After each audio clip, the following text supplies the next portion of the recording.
Halo, kita ketemu lagi dalam pertemuan yang ketiga. Dan dalam pertemuan yang ketiga ini ada dua sesi yang akan kita jalani. Nah, di sesi yang pertama dari pertemuan yang ketiga, kita akan menggunakan buku merah, buku yang seperti ini ya, untuk membahas dari bab 5 dan bab 6 untuk sesi yang pertama kita. Jadi, sehingga dari buku merah bab 5 dan bab 6. Oke, kita akan memulai ya. Kita akan membahas hari ini tentang multiplikasi. Multiplikasi adalah sesuatu yang penting sekali bagi kesehatan kelompok sel, bagi kemajuan kelompok sel. Karena tanpa adanya multiplikasi berarti akan menunjukkan indikasi adanya tidak bertumbuh, lalu stagnan terjadi, dan komsel menjadi komsel yang kurang sehat. Nah, oleh sebab itu kita akan melihat tentang multiplikasi sebagai sesuatu yang sangat-sangat vital, sesuatu yang harus terjadi dalam setiap kelompok sel. Ketika Anda memegang kelompok sel, ketika Anda memimpin kelompok sel, Anda harus selalu memikirkan, punya visi, dan selalu menyiapkan cara dan rencana bagaimana multiplikasi bisa terjadi. Karena multiplikasi sesuatu yang sangat penting sekali bagi kelompok sel, dan di AOC multiplikasi adalah sesuatu yang sangat dihargai dan dijunjung tinggi nilainya. Nah, sebab itu kita akan melihat yang A dari bab 5 ini tentang manfaat multiplikasi. Manfaat multiplikasi yang pertama adalah memenuhi amanat agung Tuhan Yesus Kristus.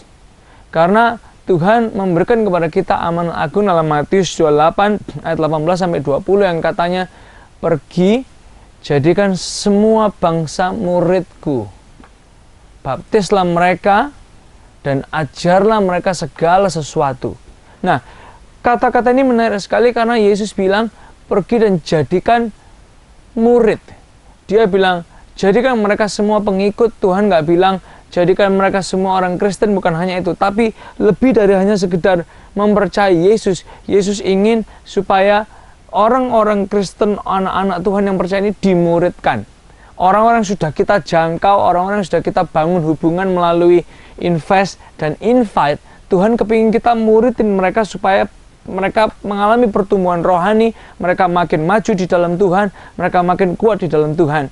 Oleh sebab itu, kita percaya tentang relationship dan discipleship, dan multiplikasi itu mendukung ini, memenuhi amanat agung Tuhan Yesus Kristus, supaya orang bisa dimuridkan, orang bisa dijangkau, dan bukan hanya dijangkau, tapi mereka ditumbuhkan di dalam Tuhan. Nah, ini penting sekali. Nah, yang kedua, manfaat multiplikasi. Apabila dalam suatu kelompok sel anggotanya bertambah banyak, bila multiplikasi terjadi, maka akan ada lebih banyak lagi orang yang diperhatikan dan dijangkau. Contoh, saudara ya, ada sebuah kata yang menarik sekali. Kata-kata itu berbunyi seperti ini. Setiap orang perlu diperhatikan. Tapi setiap orang hanya bisa memperhatikan tidak lebih dari 10 orang. Sekali lagi ya, semua orang perlu diperhatikan. Tapi setiap orang tidak bisa memperhatikan lebih dari 10 orang. Nah, oleh sebab itu multiplikasi membantu semua orang itu bisa terperhatikan dengan lebih baik. Karena saya melihat ada beberapa kelompok sel yang mungkin jumlahnya udah di atas 15, bahkan sudah 20 dan 20 lebih. Itu susah sekali untuk memperhatikan. Karena untuk pengiriman ayat tiap harinya jadi terbengkalai, untuk penelponan tiap minggunya ditanyain, itu jadi terbengkalai, ketika tidak hadir di gereja kadang juga jadi terbengkalai, dan itu membuat orang kurang diperhatikan. Nah, makanya ketika kelompok sel bermultiplikasi, maka akan lebih banyak orang lagi yang ini diperhatikan, sehingga penting sekali. Dan yang lebih menarik lagi adalah gini, ketika kelompok sel dari jumlah misalnya 13, 15, 18 dimultiplikasi, yang terjadi adalah ketika komsel ini bermultiplikasi, komsel ini mungkin kelihatannya agak kecil sedikit lagi ya, tapi justru di situ orang-orang makin terbeban. Supaya apa? Ayo kita harus cari jiwa lagi, ayo kita harus undang teman kita, ayo kita harus jangkau teman kita lagi, ayo kita harus ajakin teman kita. Sehingga saya melihat kelompok sel yang baru dibentuk atau kelompok sel yang sudah bermultiplikasi, biasanya mereka sangat efektif dan sangat luar biasa menggebu-gebu dalam mencari teman baru untuk hadir di komsel-komsel. Nah, sehingga multiplikasi penting sekali. Karena kalau sudah terlalu banyak, seringkali cenderungnya orang akan jadi nyaman. Mereka menikmati satu dengan yang lain, enakan seperti ini, enakan kalau kita rame. Tapi mereka sudah nggak peduli lagi bawa teman. Tapi ketika multiplikasi terjadi, atau ketika seseorang diutus untuk buka komsel baru, sebagai salah satu cara kita multiplikasi, maka yang terjadi adalah komsel-komsel baru ini mereka doa, mereka semangat, minta jiwa, minta teman dari Tuhan, dan mereka menjangkau, mereka bangun hubungan dan membawa orang datang ke komsel. Dan ini luar biasa sekali. Nah, yang ketiga, manfaat multiplikasi. Kebutuhan dari jemaat atau anggota komsel akan lebih terpenuhi karena tidak banyak anggota yang harus diperhatikan. Dan ini memang betul sekali. Karena kalau jumlahnya terlalu banyak, saat kita mau kunjungan, misalnya ada 3 orang yang tidak hadir di ibadah hari Minggu, di minggu itu, sehingga ketika PKS-nya sudah sibuk, mereka berpikir, waduh kok 3 orang, 3 alamat, 3 rumah, sehingga nggak sempat minggu itu mengunjungi, sehingga kunjungan jadi terbengkalai. Nah, oleh sebab itu ketika kita bisa bermultiplikasi, lalu kita bisa memperhatikan orang-orang ini dalam jumlah yang agak kecil karena keuntungan dari multiplikasi, maka semua orang bisa terperhatikan dengan baik. Kalau nggak hadir minggu itu bisa dikunjungi di minggu itu juga. Kalau nggak hadir di minggu itu bisa ditelepon, diajak ngobrol di minggu itu juga tanpa harus mengulur-ngulur waktu karena banyaknya yang nggak hadir. Nah, oleh sebab itu penting sekali buat multiplikasi terus terjadi di dalam kelompok sel. Nah, yang keempat, manfaat dari multiplikasi adalah memberikan kesempatan yang lebih besar kepada setiap anggota komsel untuk melayani dan menjadi pemimpin. Nah, ini betul sekali. Karena kalau kita lewat multiplikasi, semua orang akhirnya bisa melayani. Ada yang ambil bagian memimpin nyanyi, ada yang ambil bagian menyiapkan lembaran lagu, ada yang ambil bagian menyiapkan konsumsi, ada yang ambil bagian mungkin berdoa, ada yang ambil bagian sharing, ada yang ambil bagian kesaksian, ada yang ambil bagian penjemputan, dan lain sebagainya. Nah, kalau jumlahnya terlalu banyak, rata-rata biasanya yang saya lihat dari pengalaman di komsel-komsel kita di AOC sendiri, kalau jumlahnya terlalu banyak, biasanya seringkali tiap minggu ada orang yang tidak kebagian kesempatan melayani. Ada orang yang tidak kebagian kesempatan untuk berbuat sesuatu untuk Tuhan lewat kelompok sel. Nah, itu seringkali, dan bahkan yang lebih parahnya lagi gini, orang tersebut dari minggu ke minggu tidak kebagian. Nah, itu nggak sehat. Orang tersebut tidak akan bisa bertumbuh. Oleh sebab itu lewat multiplikasi, ketika orang tersebut bisa melayani, ya, dia bisa ambil bagian, dia mungkin di dalam komsel yang sangat besar, dia nggak dapat kesempatan apa-apa. Di dalam komsel yang lebih kecil sedikit, dia dapat kesempatan, mungkin awalnya takut, tapi dari situ dia akan mengalami pertumbuhan yang luar biasa. Oleh sebab itu, multiplikasi memberi kesempatan yang lebih besar kepada setiap anggota komsel untuk melayani dan menjadi pemimpin. Sehingga kalau sudah bisa melayani, sudah bisa pelan-pelan, dia setia dengan hal yang kecil, diajarin perkara yang biasa, lama-lama dipercaya dengan hal yang lebih besar, wah, orang ini sedang dibentuk jadi PKS berikutnya yang luar biasa. Nah, ini penting sekali.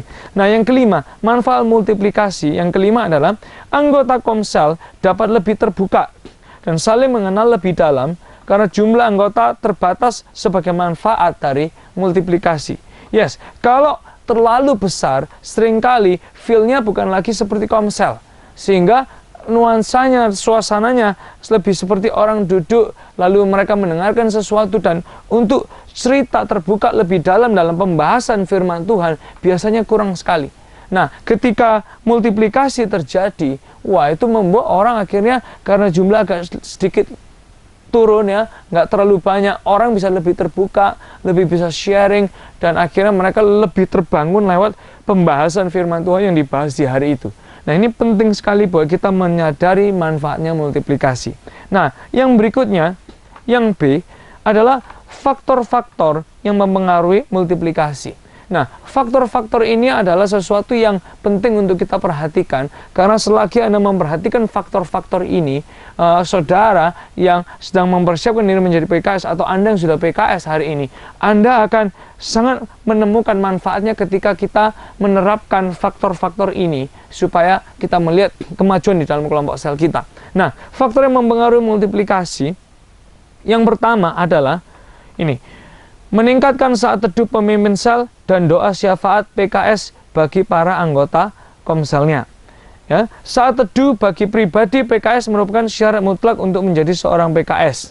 Mereka yang berdoa setiap hari bagi para anggota komselnya memiliki kemungkinan lebih besar untuk memultiplikasikan komselnya.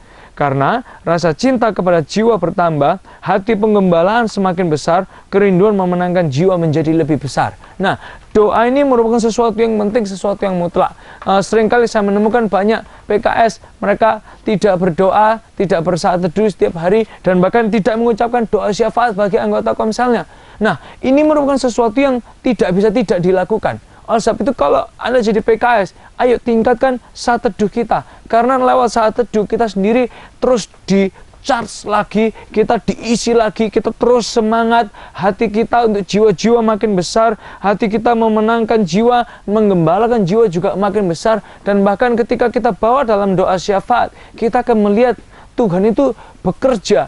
Lewat doa-doa yang kita naikkan untuk tiap anak-anak anggota komsel kita, Tuhan bekerja dan membuat mereka mengalami pertumbuhan rohani. Dan dampaknya apa? Kalau anak komsel kita mengalami pertumbuhan rohani, otomatis komsel tersebut akan mengalami kemajuan. Nah, oleh sebab itu, doa itu penting sekali untuk kita lakukan. Doa penting sekali untuk terus dilakukan untuk melihat multiplikasi bisa terjadi.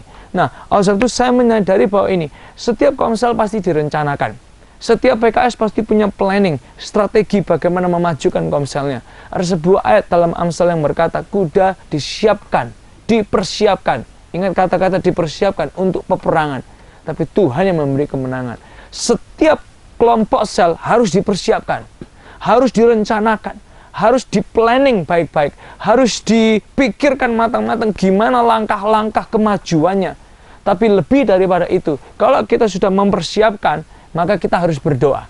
Karena lewat berdoa, kita akan menerima ini yang namanya dinamit, power, kuasa daripada Tuhan untuk membuat rencana kita jadi rencana yang luar biasa. Ada sebuah kata yang baik yang berkata gini, doa tanpa usaha atau tanpa kerja sama saja bohong. Tapi usaha dan kerja tanpa doa itu sombong. Nah, oleh sebab itu sama dengan caranya kita membangun kelompok sel.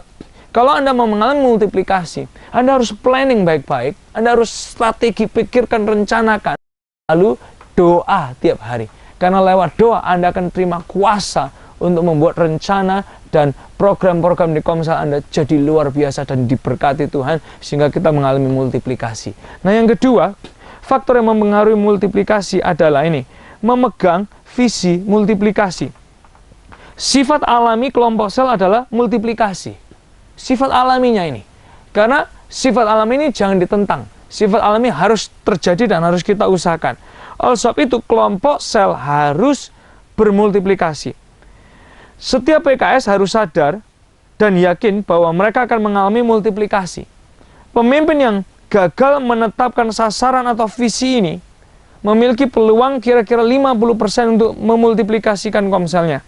Tapi ketika visi multiplikasi, sasaran multiplikasi dipegang oleh PKS dan anggota komsel, maka peluang tersebut naik jadi 75-80%. Nah, saat sebuah komsel tidak memiliki visi multiplikasi, komsel ini akan susah berkembang, tidak bergerak kemana-mana, dan membahayakan kerohanian dari orang-orang yang ada di dalamnya. Tapi saat visi multiplikasi ini jelas, jiwa-jiwa semakin berapi-api, maka peluang multiplikasi jadi semakin besar. Nah, oleh sebab itu, tiap PKS, tiap tim inti, tiap anggota harus tahu dan memegang visi multiplikasi. Harus jelas. Ketika saya memimpin kelompok sel, dari awal, dari sejak pertama, mungkin dari 2 orang, dari 4 orang, saya selalu cerita tujuan dan visinya kelompok sel ini. Ketika kita punya teman baru, di awal pun kadang saya ambil waktu ketika kita ngobrol atau sedang di restoran atau sedang makan atau sedang ramah tamah, saya masuki nilai-nilai visi multiplikasi ini. Bahkan ketika sudah ada jiwa baru, lebih lagi ketika komsel saya jadi 8 orang, biasanya dengan orang baru pun saya akan mungkin telepon telepon, ketika saya telepon secara pribadi, saya ngomong, saya tanya kehidupannya, saya masuki nilai-nilai dan visi multiplikasi ini. Supaya semua yang ada di Komsel itu tahu bahwa tujuannya adalah supaya mereka bisa cari jiwa dan juga suatu hari bermultiplikasi dan mereka disiapkan untuk jadi PKS. Dan saya melihat kalau semuanya tahu visi multiplikasi ini, maka Komsel itu jadi lebih hidup. Orang-orang yang tahu arahnya, tahu tujuannya. Tapi kalau nggak tahu visi multiplikasi, nanti kalau ada multiplikasi mereka menolak, mereka kaget, mereka nggak kepingin. Tapi kalau dari awal kita sudah masukin nilai-nilai visi multiplikasi ini, wah mereka dipersiapkan, justru mereka akan ikut mendukung dan mensupport. Nah itu penting sekali. Oleh sebab itu jangan berhenti-berhenti menyampaikan visi multiplikasi. Ketika visi multiplikasi kurang disampaikan, seringkali saya melihat adanya penolakan dari anggota-anggota Komsel saat multiplikasi mau terjadi. Oh nanti kita nggak enak, nggak ketemu lagi, nanti kita nggak deket lagi dan lain sebagainya. Itu jadi alasan karena kurang sering disampaikan dan kurang terus disampaikan dengan nilai-nilai dan dasar firman Tuhannya. Oleh sebab itu visi multiplikasi harus disampaikan dan diulang lagi dan dijelaskan lagi. Mungkin tidak hanya secara kelompok ketika kita mengakhiri kelompok sel, di dalam conclusion, di dalam penutupan Komsel kita bisa cerita tentang visi multiplikasi. Di luar itu pun saat kita lagi sharing ya, kita lagi ngobrol-ngobrol tentang mungkin kehidupan lewat telepon atau di restoran atau di tempat makan, saat kita lagi hanging out atau kumpul bersama, kita masukin visi multiplikasi. Nah dari situ mereka terus diingatkan dan ikut mendukung akhirnya. Nah ini yang kedua, memegang visi multiplikasi. Yang ketiga adalah mengetahui tanggal multiplikasi. Ini penting sekali. Pemimpin yang menetapkan tanggal multiplikasi adalah pemimpin yang memiliki arah dan tujuan. Nah saya seringkali menemukan gini, PKS kalau ditanya kira-kira rencana multiplikasinya kapan, mereka bilang wah ya didoakan katanya, semoga bisa. Terus kapan rencananya? Nggak ada rencana. Tahu sebuah kata-kata ini berkata, kalau Anda gagal merencanakan, berarti Anda sedang berencana untuk gagal. Kalau Anda gagal merencanakan, berarti Anda sedang berencana untuk gagal. Nah, kalau sampai PKS tidak merencanakan kapan multiplikasinya, berarti PKS tersebut berencana untuk gagal. Nah, oleh sebab itu kita harus tahu kapan kita mau multiplikasi. Di AOC, untuk membangun momentum multiplikasi, kita selalu menetapkan Oktober. Itu semua harus multiplikasi. Karena apa? Kita mau bangun momentum supaya semua orang tahu tujuannya di bulan Oktober harus ada multiplikasi. Nah, saya sangat bersyukur malah ada PKS yang tidak menunggu bulan Oktober, mereka sudah mengalami multiplikasi. Itu luar biasa. Tidak perlu menunggu Oktober, malah ada beberapa PKS yang sudah buka Komsel baru lagi. Itu sangat luar biasa sekali. Nah, oleh sebab itu, kenapa kita perlu menetapkan tanggal, mengetahuinya? Karena itu bagian dari perencanaan. Supaya kita mengarah, kita mengupayakan, kita memasang visi dan target di depan kita, dan kita berjalan ke sana, dan akhirnya kita lihat itu jadi kenyataan. Oleh sebab itu, salah satu faktor yang mempengaruhi multiplikasi adalah mengetahui kapan tanggal dan rencana multiplikasinya. Itu sangat penting sekali. Oleh sebab itu kalau Anda baru Anda mau jadi PKS, nggak usah takut. Karena ketika Anda merencanakan, Anda akan berhasil. Anda hari ini PKS, mulai tetapkan kapan. Lalu dari situ Anda mulai mengerjakannya, berdoa, mengusahakan dan mengerjakannya. Tuhan kasih keberhasilan buat kita. Nah yang keempat, faktor yang mempengaruhi multiplikasi adalah pelatihan. Pelatihan. Ya. PKS perlu melatih tim intinya untuk semakin mengerti dan semakin baik dalam memimpin Komsel. Jadi PKS sendiri harus sering melatih tim intinya, diajarin cara memimpin doa, diajarin cara menyampaikan visi, diajarin cara pengumuman, diajarin cara memimpin nyanyi, diajarin cara sharing yang baik, diajarin cara pimpin diskusi, diajarin cara merencanakan pertemuan Komsel yang baik, yang seperti ada di dalam buku-buku pelatihan kita. Ajarin mereka supaya mereka bisa melakukannya. Dan ketika mereka dilatih ya secara pribadi seperti itu, ini bagian dari pelatihan. Kadang pelatihan nggak hanya harus duduk di dalam kelas seperti training atau seperti kelas Komsel gitu, nggak harus, tapi lewat one on one, lewat pelatihan yang seperti ini, dari sharing minggu ke minggu, mereka akan mengerti. Nah, setelah itu kalau mereka sudah makin mengerti, mereka makin bisa kirim mereka ke kelas komsel.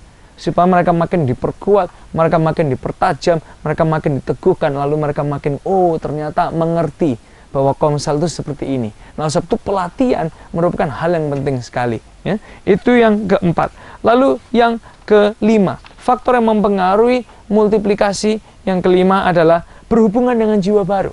Berhubungan dengan jiwa baru. Pemimpin sel atau anggota sel yang melakukan kontak dengan 5-7 jiwa baru setiap bulan memiliki 80% peluang untuk memultiplikasikan komselnya. Perhatikan nih saudara, sebuah studi berkata bila pemimpin atau anggota hanya mengunjungi 1-3 orang baru setiap bulan, peluang tersebut turun jadi 50%. Tapi pemimpin yang mengunjungi 6 jiwa baru atau lebih memiliki peluang bermultiplikasi lebih besar. Oleh sebab itu Anda harus sering gini, ketemu dengan orang baru yang supel, yang ramah, ketemu dengan orang di pekerjaan, di masyarakat, kita menyapa, kita jadi orang yang ramah ya buat orang di sekitar kita, dan bahkan mengunjungi orang baru penting. Bahkan Anda perlu rencanakan gimana dengan anggota-anggota komsel, ayo kita kunjungin teman-teman mereka, ayo kita mungkin kumpul dengan teman-teman mereka, ayo kita mungkin hang out dengan teman-teman mereka, ayo kita mungkin nongkrong dengan teman-teman mereka, atau kita ketemu dengan kawan-kawan yang baru-baru. Ini semua menjadi caranya gimana kita berhubungan dengan jiwa baru supaya kita mengalami multiplikasi. Saya melihat ada banyak kelompok sel yang pasif. Ada kelompok sel yang pasif akhirnya nggak ketemu dengan jiwa baru, nggak berusaha membangun hubungan dengan kawan baru, nggak berusaha invest dalam kehidupan teman baru, nggak ada itu. Sehingga mereka seringkali bingung gimana caranya memajukan komselnya. Karena nggak mau berhubungan dengan jiwa baru, nggak mau invest dalam hidup orang baru, nggak mau bangun hubungan dengan kawan baru. Oleh sebab itu penting sekali buat kita untuk bisa bangun hubungan dengan kawan baru. Cari teman lagi, lalu kunjungi mereka. Saya merasa itu merupakan bagian yang saya merasa itu merupakan bagian yang penting sekali supaya komsel kita mengalami kemajuan. Nah, oleh sebab itu berhubungan dengan jiwa baru adalah sesuatu yang sangat-sangat vital. Tim gembala di AOC selalu menyempatkan diri untuk ketemu dengan orang baru, bangun hubungan dengan orang baru, kirim sesuatu untuk orang baru, invest waktu untuk orang baru, bangun hubungan lagi dengan orang baru. Karena itulah yang harus dilakukan, invest dan invite. Nah, oleh sebab itu ayo teruslah invest dan invite kepada orang-orang baru, kepada teman-teman dari anggota komsel kita juga, supaya kita mengalami kemajuan dan multiplikasi bisa terjadi. Yang keenam, faktor yang mempengaruhi multiplikasi adalah desakan di dalam komsel untuk mengundang sahabat. Desakan di dalam komsel untuk mengundang sahabat. Pemimpin sel yang setiap minggu mendorong anggotanya untuk mengundang pengunjung, melipat gandakan kapasitasnya untuk memultiplikasikan komselnya. Nah, seringkali saya menggunakan momen, dan saya melihat banyak PKS menggunakan momen ini ya. Entah itu momen fellowship, entah itu momen ramah tamah, entah itu momen penutup dari acara komsel, selalu mengingatkan, ayo dong undang temenmu. Terus, atau ayo Pak, ngajak kawan barunya. Ada nggak temen yang bisa diajak komsel? Itu selalu dipertanyakan, diucapkan. Dan semakin sering kita mendorong orang untuk mengundang kawan baru, maka semakin mereka akan terus digerakkan, mereka akan terus diingatkan, mereka terus didorong. Akhirnya kita bisa melihat, oh ternyata pertambahan jiwa bisa terjadi karena kita mengingatkan orang untuk membawa kawan. Nah, ini harus dilakukan dan penting sekali. Yang ketujuh, faktor yang mempengaruhi multiplikasi adalah memperhatikan jumlah pengunjung di dalam kelompok sel. Memperhatikan jumlah pengunjung di dalam kelompok sel. Ada hubungan langsung antara jumlah pengunjung di dalam kelompok sel dengan berapa kali si pemimpin memultiplikasikan komselnya. Pemimpin yang membiarkan jemaahnya tidak menghadiri sel dan ibadah minggu tanpa sebab membuat komsel itu lambat bermultiplikasi. Nah, oleh sebab itu penting sekali setiap PKS, kalau ada anggotanya yang tidak hadir di ibadah minggu dan di dalam kelompok sel, PKS-nya harus tahu alasannya apa dan kenapa orang itu tidak hadir. Jangan sampai kita tidak tahu, dan kita harus mencari tahu kenapa tidak hadir dan mengingatkan jangan lupa minggu depan hadir. Itu harus.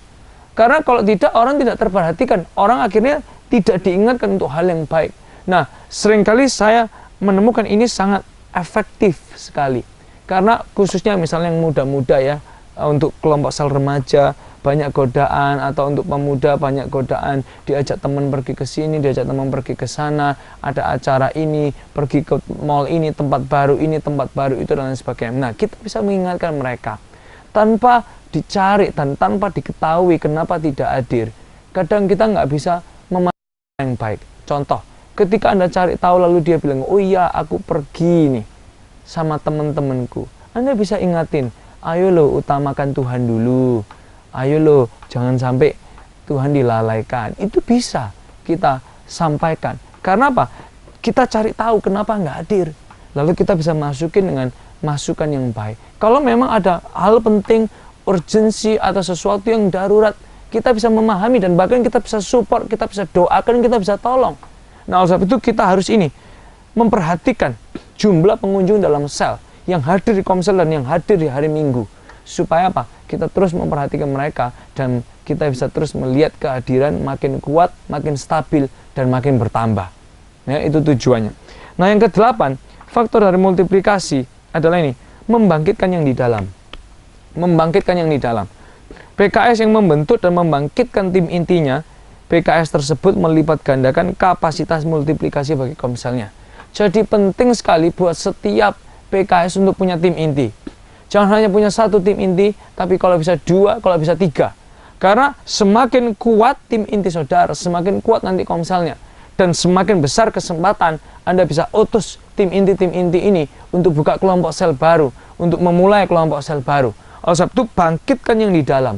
Artinya tim inti diperkuat, tim inti dimuridkan, tim inti dibina, tim inti diajarin, lalu mereka kuat dan mereka solid dan mereka bisa jadi berkat buat anggota-anggota yang lain. Nah, itu tujuannya ya, supaya kita mengalami pertumbuhan dan kemajuan. Nah, yang ke-9 adalah meningkatkan penggembalaan. Kunjungan berkala oleh pemimpin sel ke anggotanya akan membantu dalam mempererat Komsel tersebut, serta mengimpartasi visi, misi, dan nilai Komsel dalam hidup anggotanya. Oleh sebab itu, ketika kita PKS melakukan kunjungan, itu akan sangat membantu. Kunjungan itu sangat efektif dalam mempererat hubungan. Anda bisa mendoakan, Anda bisa tahu kebutuhan mereka dan menjawabnya, dan juga Anda bisa memasukkan visi dan misi dan nilai dari kelompok sel serta gereja supaya mereka makin mengerti dan mereka hidup di dalam rencana Tuhan. Ya, oleh sebab itu ini adalah faktor yang ke-9. Dan faktor yang ke-10 adalah ini, doakan. Doakan supaya multiplikasi terjadi dalam Komsel Anda. Doakan supaya pelipat gandaan jiwa terjadi. Doa dan doa dan doa terus. Saya berulang kali menemui PKS yang diutus untuk buka Komsel baru, atau PKS yang baru bermultiplikasi dan anggotanya masih sedikit. Beberapa dari mereka, seringkali mereka datang dan saya menyadari bahwa mereka selalu punya beban yang sama, pergumulan yang sama, pertanyaan yang sama.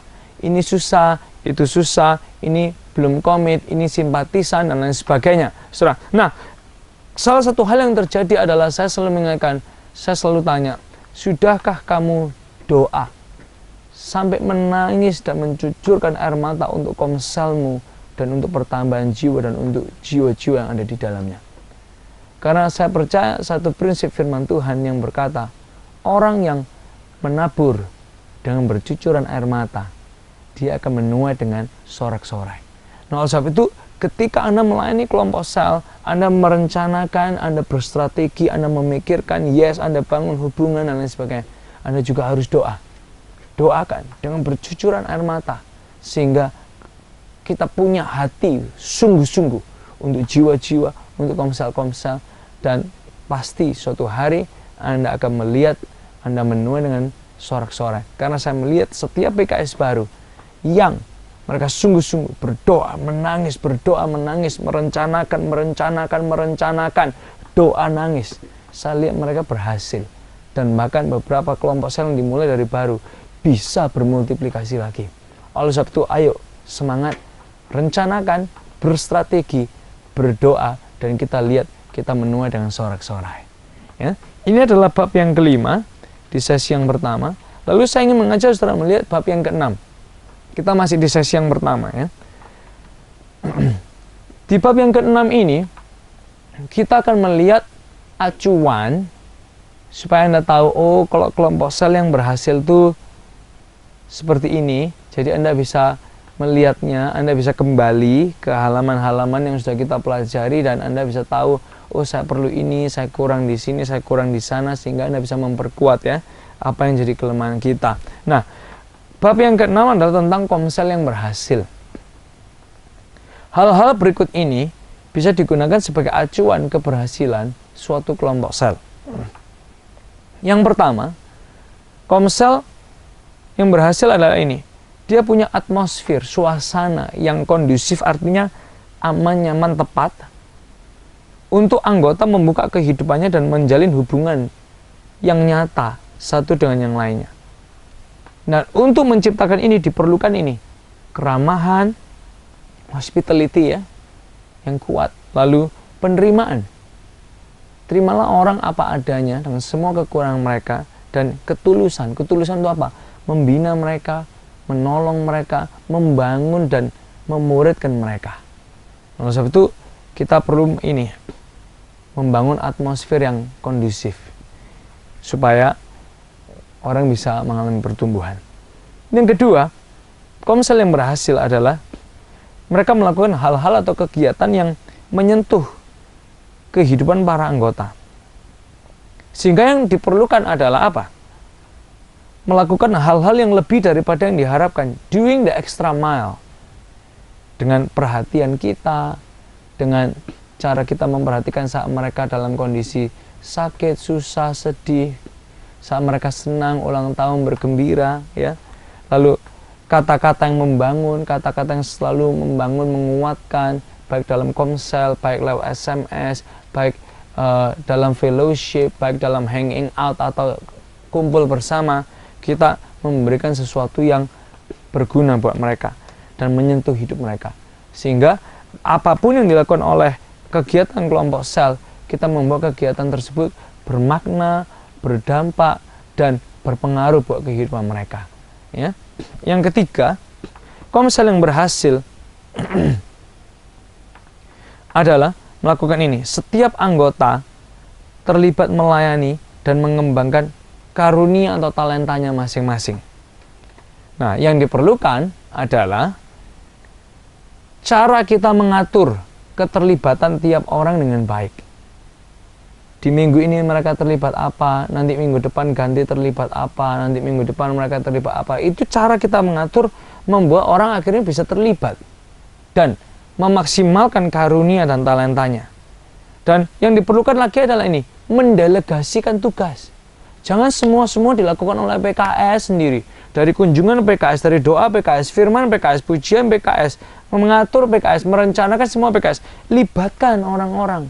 Delegasikan tugas, ajari mereka, train mereka, tuntun mereka, delegasikan tugas supaya mereka bisa terlibat dan melayani dan mengembangkan karunia-Nya.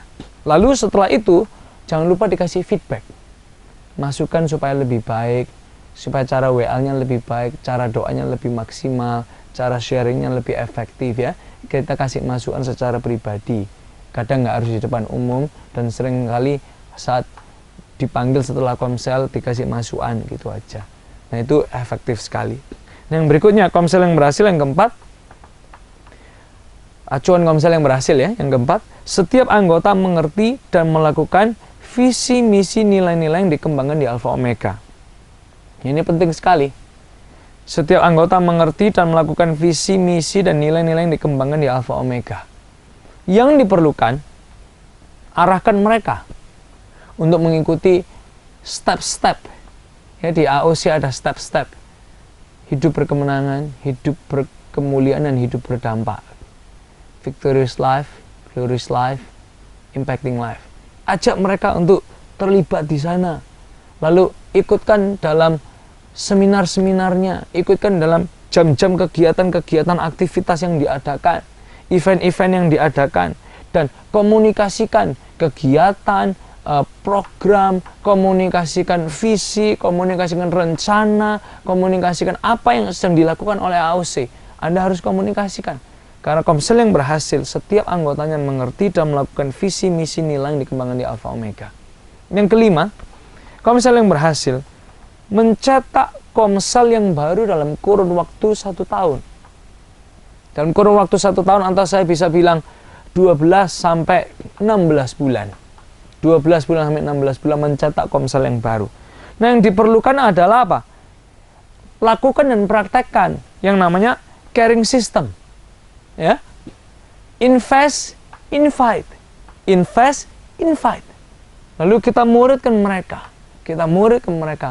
Lakukan caring system. Minta sama Tuhan, Tuhan kasih aku orang yang bisa dijangkau.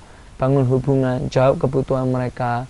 Lalu mulai undang mereka, tuntun mereka, bina mereka selama mereka sudah mau datang. Nah, itu penting sekali.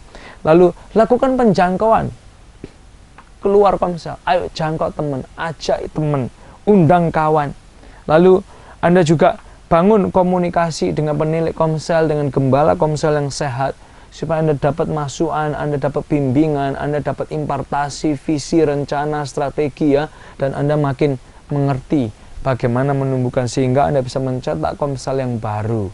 Nah, satu komsel yang berhasil, dia mencetak komsel yang baru. Itu harus kita pegang. Nah, di bab yang ke-6 ini ada hal yang perlu Anda perhatikan tentang jangan menjadikan komsel suatu titik-titik. Nah, apa yang nggak boleh dalam komsel? Apa yang nggak boleh nih? Jangan jadikan komsel yang pertama suatu kebaktian kecil atau persekutuan doa. Karena ini sudah dilakukan di hari Minggu. Jadi komsel bukan ibadat tengah minggu. Komsel bukan kebaktian kecil, tapi komsel adalah komunitas di mana hubungan dapat dan memuridkan terjadi. Memuridkan terjadi. Nah, yang kedua, jangan jadikan komsel suatu gereja dalam gereja dengan mengembangkan hal-hal yang tidak sesuai dengan visi, misi, nilai Alpha Omega dan visi, misi, nilai komsel Alpha Omega. Ya, jangan mengembangkan hal-hal yang tidak sesuai dengan visi, misi, dan nilai dari komsel Alpha Omega, karena itu sangat tidak membangun ya. Lalu yang ketiga, jangan jadikan komsel suatu perkumpulan sosial dengan tidak mengikuti agenda dan tujuan komsel yang semestinya, sehingga akhirnya tidak membangun kehidupan anggota. Jadi jangan cuma dijadikan kayak klub sosial, tempat kumpul-kumpul ya, tapi nggak ada tujuan-tujuan komselnya, nggak ada nilai-nilai komselnya, nggak ada hal-hal yang membangun di dalamnya. Ya, jangan sampai itu terjadi, karena itu tidak membangun orang-orangnya. Yang berikutnya, yang keempat, jangan jadikan komsel suatu tempat di mana orang-orang bisa datang dan pergi seenaknya tanpa ada perhatian yang berfungsi dengan baik. Jadi jangan sampai orang datang misal seenaknya tanpa kita memurid mereka, tanpa kita mengikat mereka, tanpa kita menanam mereka. Tapi perhatikan mereka, tanam mereka baik-baik supaya mereka bertumbuh. Nah, ini adalah sesuatu yang perlu kita perhatikan. Dan ini adalah akhir dari pertemuan ketiga sesi yang pertama.